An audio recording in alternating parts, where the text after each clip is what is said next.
Assalamualaikum warahmatullahi wabarakatuh. Perkenalkan, nama saya Teguh Sanjaya, NIM 400148069. Saya dari jurusan IPA Terpadu, Fakultas Matematika dan Ilmu Pengetahuan Alam, Universitas Semarang. Nah, saya di sini akan menjelaskan tentang proposal yang saya bikin, yaitu dengan judul pengaruh model pembelajaran tipe kooperatif Jigsaw dipadukan dengan reciprocal teaching terhadap kemampuan metakognitif siswa. Next. Nah, yang pertama ada latar belakang. Latar belakang yang pertama ada keterampilan pada abad 21. Nah, keterampilan pada abad 21 ini sangat penting dibelajarkan dan menjadi rujukan kompetensi global. Nah, mengkategorikan keterampilan abad 21 menjadi empat kategori. Salah satunya yaitu metakognisi atau metakognitif sebagai bagian dari ways of thinking. Nah, ini menurut Griffin, McGow, and Kerr 2012. Nah, selanjutnya ada model kooperatif Jigsaw. Nah, menurut Sugiono 2008, pembelajaran kooperatif Jigsaw adalah pembelajaran yang berfokus pada pembelajaran yang menggunakan kelompok kecil dalam pembelajaran untuk membuat siswa bekerja sama untuk memaksimalkan atau mengoptimalkan kondisi belajar guna mencapai tujuan pembelajaran. Nah, latar belakang selanjutnya ada model reciprocal teaching. Menurut Joyce dan kawan-kawan 2009, reciprocal teaching atau RT merupakan salah satu strategi pembelajaran yang berpotensi untuk memberdayakan kemampuan berpikir maupun kemampuan metakognitif pada siswa. Nah, selanjutnya ada kemampuan metakognitif. Menurut Permendikbud nomor 20 tahun 2006 tentang SKL pendidikan dasar dan menengah menuntut siswa untuk menguasai 4 dimensi pengetahuan termasuk metakognisi. Kebutuhan asesmen kemampuan metakognitif sangat penting keberadaannya. Next. Nah, selanjutnya ada rumusan masalah. Nah, dari latar belakang tersebut ditemukan 3 rumusan masalah. Yang pertama ada apa kelebihan dan kekurangan dari pembelajaran kooperatif Jigsaw. Terus yang kedua apa kelebihan dan kekurangan dari pembelajaran reciprocal teaching. Dan yang terakhir ada bagaimana pengaruh model pembelajaran tipe kooperatif Jigsaw dipadukan dengan reciprocal teaching terhadap kemampuan metakognitif pada siswa SMP. Nah, selanjutnya ada tujuan penelitian. Nah, tujuannya itu mengimplementasikan strategi RT atau reciprocal teaching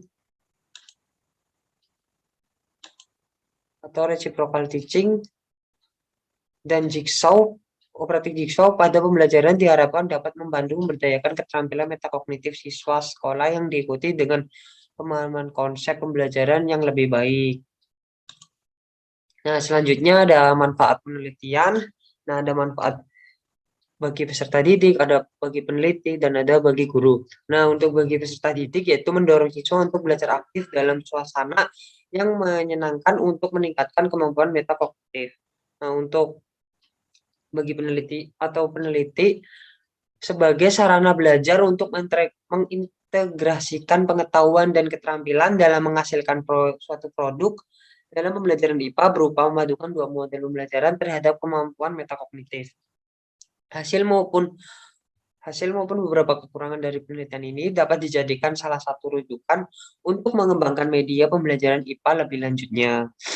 Nah, selanjutnya ada manfaat bagi guru, itu memberikan alternatif mata pembelajaran berupa perpaduan antara model kooperatif Jigsaw dan reciprocal teaching yang dapat digunakan untuk meningkatkan kemampuan metakognitif pada siswa SMP.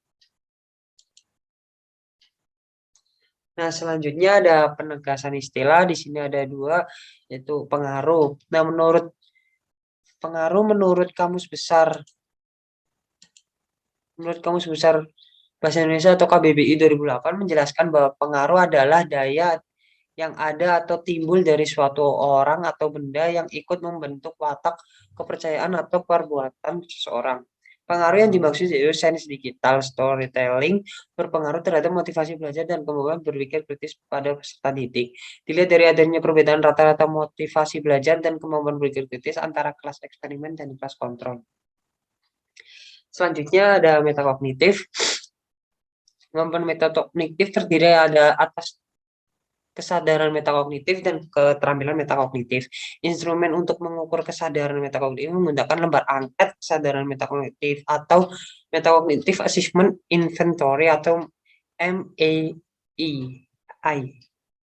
yang terdiri atas 30 pernyataan positif dengan tiap-tiap pernyataan diikuti dengan 6 pilihan jawaban yang menunjukkan frekuensi keterlaksanaan kegiatan. Keterampilan metakognitif diukur dengan rubrik khusus keterampilan metakognitif yang terintegrasi dengan tes uraian yang dikembangkan oleh Ade Korebima 2008. Next. Nah, selanjutnya ada tinjauan pustaka. Nah, tinjauan pustaka itu terdiri dari 4, yaitu model komparatif jigsaw, model reciprocal teaching, kegiatan dan sintak pembelajaran, pengaruh pembelajaran terhadap metakognitif. Nah, yang pertama ada model komparatif jigsaw menurut Cooper dan Cedric 2009. Strategi ini mengaktifkan peran siswa dalam pendekatan kelompok untuk mengembangkan keterampilan membaca dan berpikir kritis dengan cara mengajarkan pendekatan metakognitif dalam membaca.